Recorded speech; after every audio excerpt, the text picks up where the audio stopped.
Bonjour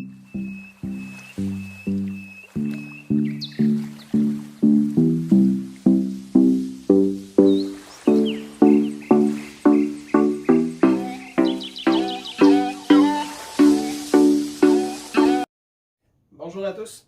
Un exercice qui travaille les obliques internes, externes et les transverses. Pourquoi faire cet exercice-là? Le centre du corps, c'est lui qui est garant de la santé du haut et du bas.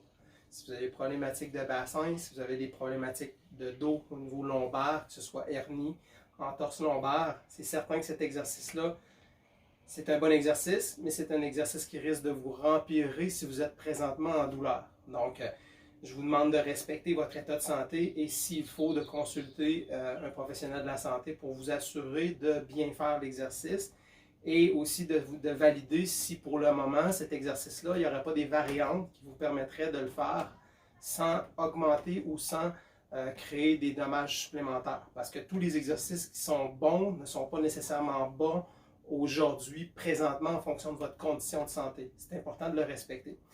Cet exercice-là, c'est vraiment toutes les problématiques au niveau hanche, au niveau même des genoux, les douleurs aux épaules, les douleurs au cou, le fait de renforcer la gaine abdominale par des exercices transverses comme vous allez voir. Très important de les faire très lentement. La vitesse, c'est dans tous les exercices, c'est toujours très lent pour contrôler le mouvement puis vous assurer de solliciter le maximum de fibres dans un maximum d'efficacité par rapport à votre position. Toujours respecter les indications et de vous assurer de toujours tenir compte de votre posture en tout temps lorsque vous faites l'exercice. Pied devant, vous voyez que mes cordes sont du côté opposé à ma jambe qui est devant. Mon travail va se faire avec les bras pour faire un mouvement de rotation, mais je ne veux pas augmenter, je ne veux pas créer un mouvement comme ça ici. Je veux plutôt utiliser mes bras pour aller faire une contraction de mes muscles pectoraux vers ma hanche opposée. Et je veux sentir que le travail se fait pour rétrécir, raccourcir.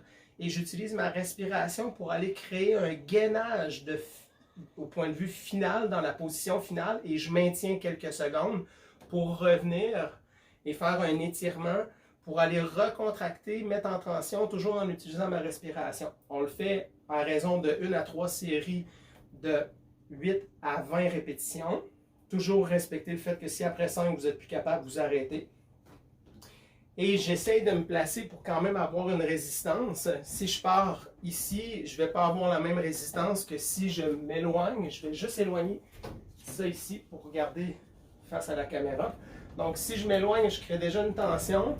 C'est certain que mes élastiques, normalement, ils peuvent aller jusqu'à 2 fois leur longueur et après, je risque de les briser. Donc, soyez au courant que les élastiques, s'ils sont trop courts, vous allez les briser parce qu'on fait quand même une course qui est quand même assez grande. Moi, j'ai une bonne longueur pour pouvoir faire correctement l'exercice. Donc, le travail se fait avec mon bras qui est en haut. C'est lui qui va faire la mise en tension avec mon pectoral pour aller contracter puis pousser vers ma hanche, vers mon genou et garder une contraction en expirant. Je m'aide.